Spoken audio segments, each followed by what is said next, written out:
Good day at day good mga ka-JT sa kalam, at ngayon nga palang hapon ay natawagan po tayo ni ate at kami may lakad, may mga aayusin kaming permit ng business nila.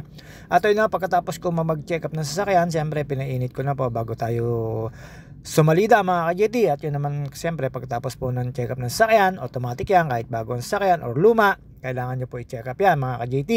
Ayun po yung talagang proper na pagmamaneho mga ka-JT. At ito po, dire-diretso lang po tayo. Syempre, naunang magpakuy tayo. At magandang hapon nga pala po sa inyong lahat. At this is JT Sakalam. At hindi po tayo maggagala at hindi po tayo magliliwaliw. May aasikasuhin lang po tayo at may pupuntahan kami ng Bali Upland kung tawagin dito sa Calamba City, Palo Alto mga ka-JT.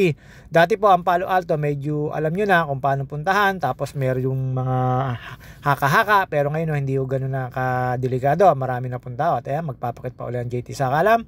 At nadaanan ko po dyan yung mga pool agent mga ka-JT at hapit po sila siyempre after New Year 2025. Kailangan po mga mag-income at kumita mga ka-JT. At dinaanan ko lang po dito yung yung kapatid kong isa, si Ate Janet, yung kapatid kong panganay. Yun po ang mag-aayos at dumaan lang po kami ng munisipyo dahil po meron pang papaano si ate sa legal. At kaya yung pagkatapos po magpaligal, dumiretso na po kami ng papuntang Palo Alto mga ka-JT. At syempre dumaan po kami sa Barangay Real to papunta pong expressway. At tumexit lang po tayo sa papuntang Kanlubang. At ang dami ko pong dinaanan na mga dati ko po nadadaanan. At yun, dahil po sa ninang ko na syempre nasa heaven na ang aking Ninang Carmen. At shoutout nga pala po sa mga anak nyo. Sa matagal ko po nakasama mga pagdadrive yon, yung ninang ko po yun, kaya naging ninang ko. At kay Ate Lina, Ate RG, Ate Obi, Ate Connie, Cecilia, kay Kuya Julius at kay Kuya Andy, shoutout sa inyo. At ito po, pa expressway na po kami mga ka-JT. Dinaanan ko po yung papuntang Real na to. At pa expressway po tayo mga ka-JT. Sabay lang po tayo sa traffic rules at medyo wala naman pong traffic at napakaganda naman po ng ating pagmamaneho ngayon mga ka-JT. Basta lalampas po kami dito at lalabas po kami dyan, Barangay Real po yan. Lalabas po kami ng expressway yan mga ka-JT. Ayan, nakita nyo naman po yung kagandahan ng araw mga kasakalam. Dire-diretso lang po tayo dito, Barangay Real na to. Panik lang po tayo dito, papunta po sa maraming kainan dyan. Papanik lang po, tapos papasok po ng expressway. At pagdating po sa expressway, wala rin naman po ako na anong traffic. At syempre, exit lang po tayo ng Kanlubang. Pagdating po sa Kanlubang, dadaan lang po tayo sa papuntang Mayapa. Papanik po ng tulay. Pagdating po sa may Mayapa, makalampas po ng simbahan, kakaliwa po tayo doon. Meron po dong lupain ng aking ninang. Naalala ko po yung lupa na yon mga ka-JT. Alam ko kanila pa rin po yon. Marami na pong pinagdaanan yung mga tindahan doon. Marami na rin pong ngayon nakita ko po mga nakasemento na po, establishmento na mga ka-JT. At dito po, palabas lang po tayo ng expressway yan. Habang papasok po tayo ng expressway dyan, nagkukwentuhan nga kami mag-ate. At syempre, sabi ko medyo malayo yung Palo Alto at doon po nakatira na po yung nag-aayos ng kanyang mga permit. Kaya pinuntahan po namin yung Palo Alto sa may subdivision po doon mga ka-JT. Napakalawak at sige pa rin po ng daan, pero napakarami na pong tao doon kaya medyo hindi na po nakakatakot pumunta. Ewan ko lang po sa gabi, pa sa araw po, dami na po talagang sasakyan at mga tao nagdadaan doon. At marami na pong talagang busy lugar na po yon. Marami na pong kainan mga ka-JT. At ito po, expressway na po ito. Exit lang po tayo na papuntang Kanlubang dyan mga ka-JT. At dyan po sa Kanlubang, di na rin po tayo ng traffic. Hanggang doon lang sa may Mayapa. Doon po sa may simbahan, natural na traffic po kasi po may stoplight po doon at may nagmamaan doon ng traffic. At ayan po expressway na yan, napakasarap pong tahakin dahil wala po naman traffic mga ka-JT. At mekos-mekos lang po tayo dito mga ka-JT. At yun nga po syempre, kailangan po natin pumunta sa Palo Alto at nandun po yung tangka ko sa ng kapatid ko. At ako naman po, drive lang po ng drive. Ito po yung pangkaraniwan kong ginagawa pag kailangan po ako ng mga ate ko. At kailangan naman din po natin sila pag-drive dahil sa business po nila yung inaayos namin. At ito po mga ka-JT, pa-exit na po tayo dyan ng Kanlubang exit po. Tapos papanik lang po tayo sa may papuntang tulay. Papalabas po ng San Jose Hospital. Diretso lang po papuntang Mayapa Church. Pagdating po sa Mayapa Church, kakaliwa po tayo. Daan po tayo papuntang Mahada Out. Pagdating po sa Mahada Out, dire-diretso lang po doon. Pagkalampas ng Arco, pagkakita nyo po sa Arco, kakaliwa na po kayo, diretso na lang po yun papuntang Palo Alto. Pero dadaanan po natin dyan yung dati kong boss, sina Nanay Rosie, yung bahay po noon. Alam nyo na po kung kanino pong anak yon. Sikat po yung anak nun na pinagdadrive ko po mga ka-JT. At ayan po, medyo ginagawa pa rin po dito, pa-exit ng Kanlubang, pero wala naman pong traffic. Basta dire-diretso lang po tayo dyan mga ka-JT. At yun nga po, ngayong hapon, medyo busy po tayo, hindi po tayo napag-bike. Bukas na po siguro tayo magpapapawis. Na iba naman po tayo ng lugar. Dito po, Upland po kung tawagin to, pero parte rin po ng Calamba City to mga ka-GT. At after po namin pumunta rito, ay may dadaanan po kami para mamili. Isasabay na po ng kapatid ko yung pamimili niya sa store. At yun nga mga ka-GT, pag-exit po natin dito, ayan, medyo maluwag po talaga. Walang kahasela-selang traffic mga ka-GT. At syempre po, hindi na po busy ngayon ng mga kalsada kasi po wala na pong holiday mga JT. At after po dyan, kanan lang po ulit tayo, papunta po ng Mayapa, papunta pong Kanlubang.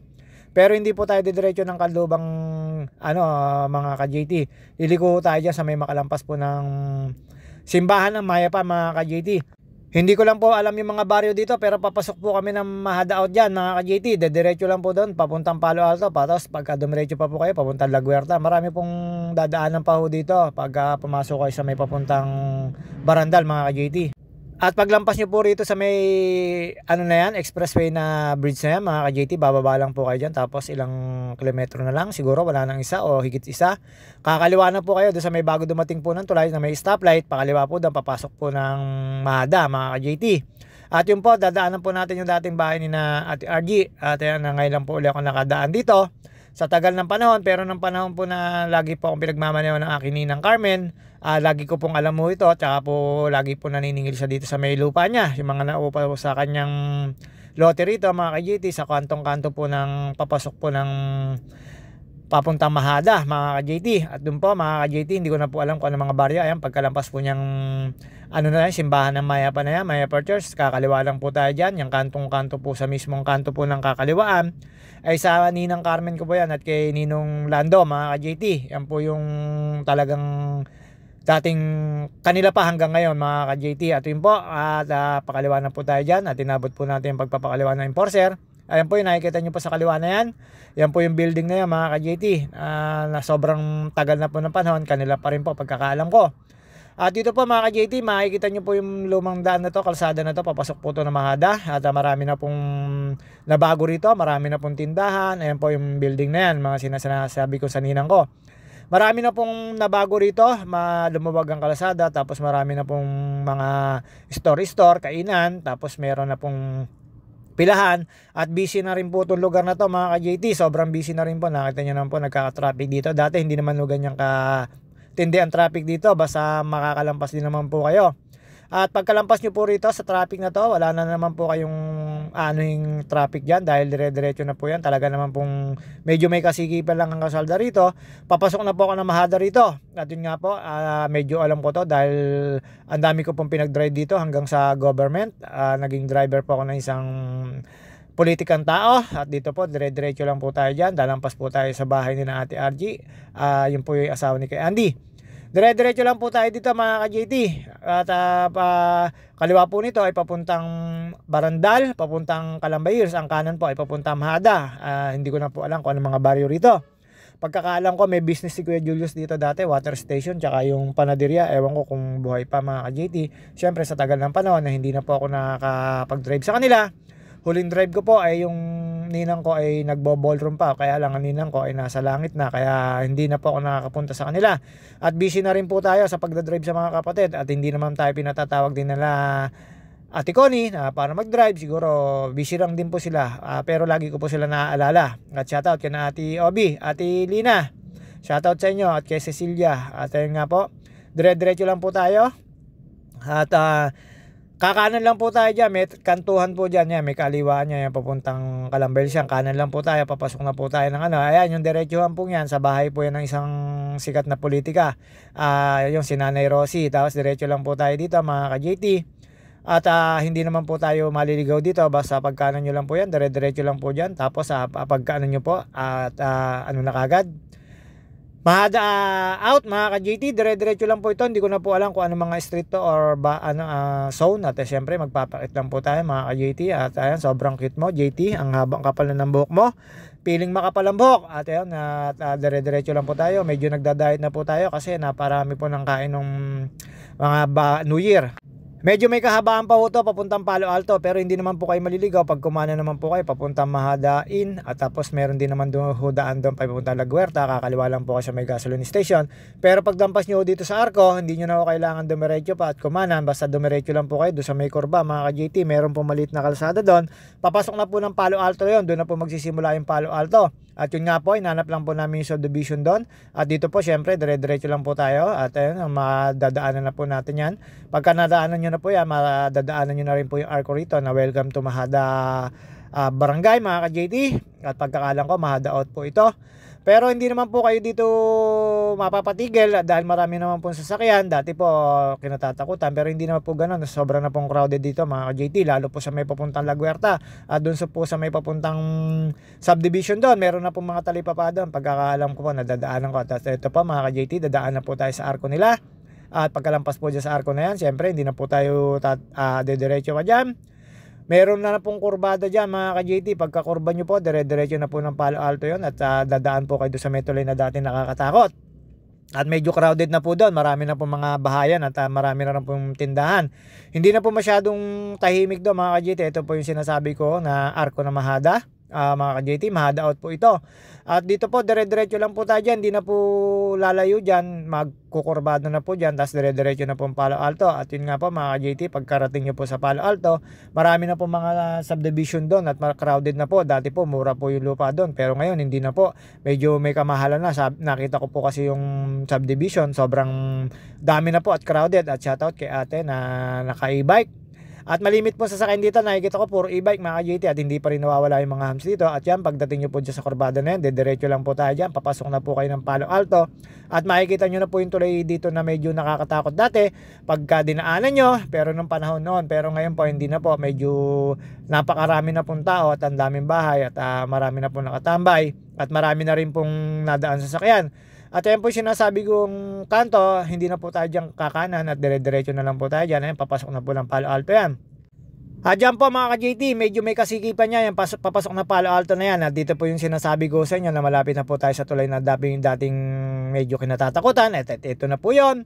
Dahil po lagi may nakikita po rito, alam nyo na, sa mga taga-Calamba, alam na po yon kung anong nakikita rito dati. At yun nga po mga ka-JT, pagka pumasok ka po rito at hindi ka taga rito at wala kang kakilala, medyo alanganin ka makauwi mga kasakalam JT. Noon po yun, pero ngayon hindi na po, napaka-peaceful na po dito at dami na po subdivision dito na pwede nyong bilihan ng bahay at lupa. At medyo sikat din naman po yung mga subdivision.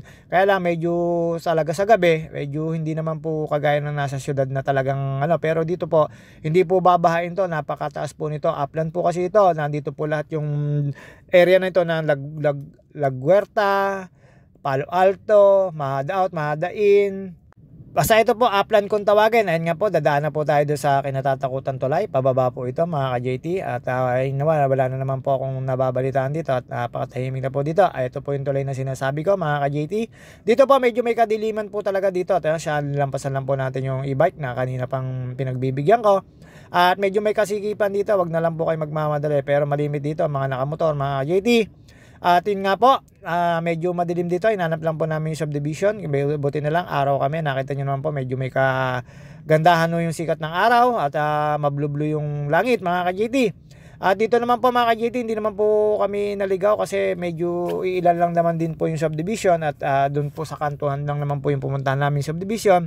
At mga ka-JT, alam nyo naman po dito, medyo tahimik po rito. Ngayon nagtaka po ako, medyo crowded. Ang dami na pong bilihan at bukas na tindahan, may kainan mga ka-JT. Hindi ko lang po alam kung anong oras dito ang dalang ng tao. Pero pagkakalang ko, medyo madilim dito. Pagkagabi mga ka-JT, ayan, may mga subdivision po tayong dadaanan. Pero hindi pa po kami dyan at wag po kayo dediretso dyan dahil hindi ko po alam kung anong daan dyan. Pero kaliwa po tayo para paikot lang po sa papuntang La Huerta to. At dito po medyo malapit na po tayo sa subdivision na pupuntahan namin. At yun nga po nung nakita ko na yung subdivision at tinanap ko lang yung pinaka black at lot nung bahay. At nakausap naman na po namin at medyo tumambay-tambay lang po tayo. At hindi na po ako bumababa ng sasakyan dahil mga permit lang naman na yung aasikasuhin ni ate. At kung bakit po kami napapanik dito ay dito po nakabili yung sila at kaya may bahay din naman po sila sa Calamba. Kaya lang nandito po sila tuwing Biyernes, Sabado at Linggo lang daw po sila nakauwi ng Calamba. At dito na po namin pinuntahan para mapapabilis din naman po yung pag-aasikaso. At ito mga ka-GT, dire-diretso lang po naman itong Palo Alto na to. Meron kayo makikitang sikat dito. Pagkakaalam ko sa Villar to, itong subdivision na sa kaliwa nito. At medyo malapit na po kami dyan. Paglampas po namin dyan, hindi na po kami nakalayo-layo. At nasa right turn na po yung subdivision na pinuntahan namin mga ka-GT. At ayun nga mga ka-GT, pasok lang po tayo dito. Ayan po yung mga dadaanan nyo dito. Pero napakarami naman pong tao dito sa subdivision na papasokin natin. At ang dami na po nakatira. Dati po pagkakaalam ko, mura lang po dito yung lupat bahay, house and lot. Tapos medyo nagmahal na, sobrang dami na po na nakatira mga ka-GT. At ayan po yung dadaanan natin pag galing po kayo ng Lolan. At ayan, napakarami naman pong madadaan ng bahay. At siguro sa gabi medyo nakakailang lang, pero hindi naman po siguro kayo gagalawin dito dahil marami naman po mga tao na rito. Yun nga lang po, medyo may kasikipan ng daan dito kasi po regular na po na daan yan. Dati pa pong daan yan na nagawa na yan. At after nyo pong kumanan dyan mga ka-JT, malapit na po yung subdivision na pupuntahan namin. At ito pa, kakaliwa po pala tayo dito mga kasakalam JT. At ayun nga, pagkadiretso ko po rito, ayan na po yung subdivision na yan mga ka-JT. Papasok na po tayo dyan. Hahanapin ko na lang po yung ano dyan, yung block at lot ng bahay mga ka-JT. Yan, ang dami na pong bahay dyan mga ka-JT. Ganun lang po talaga yung kalsada na yan, pero paikot lang po yan. Nagtaka lang po ako dyan nung pagpasok ko ulit dyan, ang dami na pong baha nakatira dyan mga ka-JT. Ayan, bigay-bigay lang po tayo sa mga kasalubong. Kahit malaki po yung sasakyan natin, kailangan po natin tumabi dyan. At pagpasok po namin dyan sa gate, at tinanong ko lang po doon sa guard kung anong nasaan street at kung aling block. At ayun po, isang turo lang po sa akin. At ayun, nakita ko na naman po kasi po nasa ayos naman po kasi nakalagay sa mga bahay-bahay, sa pinto ng bahay may nakalagay po mga block lot, kaya medyo hindi po kami nahirapan. At yun, pagkakita ko po doon sa bahay, nag-usap po sila si ate at ako'y tumambay-tambay lang dito, mekos-mekos lang, hindi na po ako bumaba. Nagpatay po ako ng makina, tagbaba ako ng ng bintana kasi po napakalamig sa taas mga ka-JT, sobrang lamig po rito. Napakasarap pong tumira dito, kaya lang medyo malayo sa syudad po talaga mga ka-JT. Pagka po mamimili kayo, kailangan panlingguhan yung pagkain nyo. Ayan, nakita nyo naman po, umihikab pa ako, sobrang antok mga ka-JT. At after po namin dito mga ka-JT, bababa na po kami syempre. At tapos na pong ayusin ni ate yung kanyang nilalakad at yun ay kailangan po sa mga permit. At nung nga po pagkatapos namin dito, pababa na po kami at dumaan naman po kami sa may papuntang Barandal, sa may papuntang Calamba Hills, at doon po meron din po mga pinagmamaneho doon. At yun nga po, kilala po yun ako nung mga yon at mga kinakapatid ko po yun sa kasal mga ka-GT, at doon na po kami dumaan. Meron pong passway 20 sa mga maliliit na sasakyan, sa malalaking sasakyan hindi ko po alam kung pwedeng dumaan doon. Pero nagtaka po ako, sobrang crowded na po doon mga ka-GT. Ang dami na po mga establishmento at tindahan, parang talipapa na po yung mismong kanto. Dati po nilalakad ko po yon na hindi naman po ganun ka-crowded. At ito po mga ka-GT, palabas na po tayo ng Mahada. Kakanan na lang po tayo dyan, yung kaninang dinaanan natin mga ka-GT, papasok na po tayo dyan. At ayun nga po, nagulat na lang po ako na sobrang crowded na. Ayan, parang talipapa na po. Dati dilalakad ko lang po yan at dyan din po ako nadaan minsan kasi po papasok dyan sa lumang bahay ng ninang ko. Ngayon po ay nabenta na yan, matagal na panahon. Nasa taas na po sila sa isang subdivision, at ito po mga JT, crowded na po, medyo nakakadama po tayo ng traffic. Pagkanan ko po sa dulo nito, meron pong passway 20 pesos, babayad lang po kayo ng passway, makakatawid na po kayo sa papuntang Patino mga ka-JT. At doon na po ako dumaan para hindi ho kami ma-traffic ng kapatid ko, at shortcut po ito. Dito po nakatira po dito yung sa may Calamba Hills ay yung pinsan namin sa tiyahin mga ka-JT. Ayan, kanan lang po tayo dito. Pagkakanan ko lang po dito, nandyan na po yung gate ng passway mga ka-JT. Tapos dire-diretso lang po tayo. Meron pong arko rito. At meron din pong arko sa tulay ng Calamba Hills mga ka-JT. At ito po, dire-diretso lang po tayo dito. Ayan po, medyo crowded na rin po dito. Dati nilalakad ko po to, wala pong sasakyan, wala pong mga tindahan. Pero ngayon, sobra pong crowded na. Pero sa tagal ng panahon po talaga, siguro kaya medyo nagtaka na lang din po, kaya medyo crowded na po, nagkaka-traffic. Dati po hindi po nagkaka-traffic dito. At sasakay po kayo ng tricycle doon sa may kanto. Doon po sa may dinaanan ko kanina na makalampas ng church. At dito po, nilalakad ko lang po ito. Medyo malapit lang po yan mga ka-JT. May daan din po ito, papunta doon sa Maya pa San Jose mga ka-JT. Doon po sa may palabas ng expressway, pero hindi na po ako dumaan doon. Dumiretso na lang po tayo dito sa papuntang Patino. At sa pagdire-diretso po nito, hindi naman po kayo maliligaw, basta straight nyo lang po itong daan na to. Daanan nyo lang po yung mga arko, pati po yung Calamba Hills. Basta dire-diretso lang po, lalampas po kayo sa may simbahan ng Calamba Hills. Pagdating nyo po doon sa dead end, meron pong guard doon. Tapos kakanan po, papanik po ng mga subdivision nyo. Papanik naman po yun ng kay Anlog, Bunggo, lahat po. Suplang, doon po naman mga ka-JT, syempre kakaliwa po tayo, papa-exit na po tayo, pauwi na po tayo at meron lang po kami dadaanan at pamimili lang po ang kapatid ko. At yun nga mga ka-JT, dito po tayo dumaan para hindi po tayo matraffic, medyo mahams lang at medyo dahan-dahan lang po tayo. Pero minsan crowded po rito pag talagang rush hour kasi po na nagagawa ng exitan po ito. Ayan, meron po ako nakasalubong na truck, siguro mga ganyan lang kalaking truck ang pwede. Pero hindi wala po ako nasasalubong na malalaking 10-wheeler dito. At yan po mga ka-JT, pasok na po tayo ng Calamba Hills. Pagkalampas po nitong tulay na to, Calamba Hills na po ito. Dire-diretso lang po ito, huwag po kayong liliko. Pagkadating nyo po sa dulo nito, meron pong guard po rito sa dulong dulo. Ayun nyo, magde-decide na lang mo kayo kung kakanan o kakaliwa. Pag kakanan mo kayo, papapanikuli kayo ng kabila ng upland.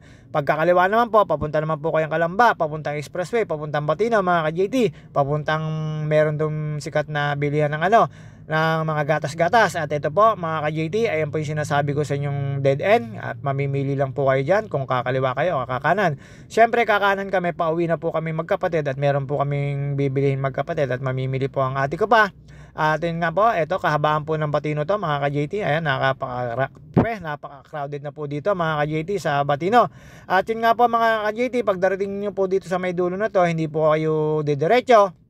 Kakanan lang po kayo pagkatapos po niya mga kahoy na yan sa kanan. At medyo makakaano kayo dito ng isang intersection, medyo may katrapikan. Tapos pagkalampas nyo po dyan, kakanan na lang po kayo. Tapos ladaan po kayo sa circle papuntang Batino mga ka-JT para maka-exit po kayo sa expressway. At may daan din po dyan papuntang Lawa at papuntang Barandal mismong barangay. Syempre hindi naman po tayo doon dadaan kasi expressway po tayo para mapabilis mga ka-JT. At eto nga po mga ka-JT, nakasagasa po tayo ng konting traffic dyan pero hindi naman po masyado kasi intersection po yan. At pagkalampas po dyan sa intersection na marami po kayo makikita mga company dyan. At pagkakanan po natin, ito na po sa may circle na po tayo dadaan at medyo may humps po rito. Hanggang ngayon may humps pa po dito. At may mga bangko po rito pagkakaalam ko kasi dito po kami nagwi-withdraw na ninang ko at dire-diretso lang po tayo dyan. Pagkadating nyo po sa circle mga ka-JT, iikot lang po tayo, wag po kayong kakanan. Kanan po ay papuntang industrial at yung isang kanan ay papuntang Lawa mga ka-JT. Ikot lang po tayo papalabas ng expressway mga ka-JT at yun nga po para paglabas ng expressway dire-diretso na po tayo. At ito nga po pauwi na po kami at mamimili lang mga ka-JT. Hanggang dito na lang po tayo. See you on my next video mga ka-JT. At yun nga po pa-exit na po tayo dito sa expressway, papasok na po tayo.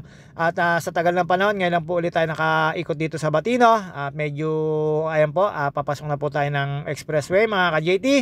Pagdating nyo po sa expressway, syempre exit na po tayo dyan, papunta naman po tayo na Real, Calamba at mga ka-JT. Hanggang dito na lang po tayo. See you on my next video mga ka-JT. Papasok na po tayo ng expressway, medyo bawal na po ang cellphone dito. At ayun po, babus mga ka-JT.